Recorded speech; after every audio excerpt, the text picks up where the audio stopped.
Demiri ailesinin köklü geçmişine sahip çıkmak, bugününü güçlendirmek ve yarına sağlam bir miras bırakmak için bir araya gelmiş bulunuyoruz.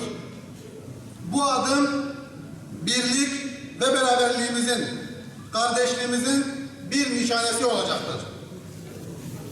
Bu dernek demek, bir acıda yan yana durabilmek, bir sevinci çoğaltmak, sofrayı paylaşmak, yüreği paylaşmak, zor zamanlarda birbirine sahip çıkmak demektir.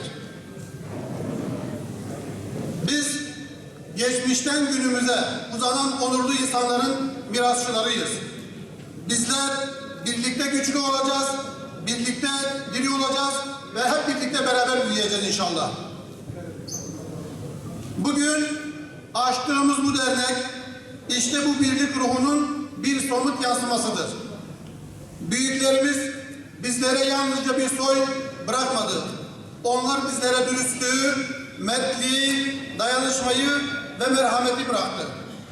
Bugün bizler onların mirasına sahip çıkmak, sözlerini yaşatmak ve değerlerini gelecek nesillere aktarmak için buradayız. Rabbim birliğimizi,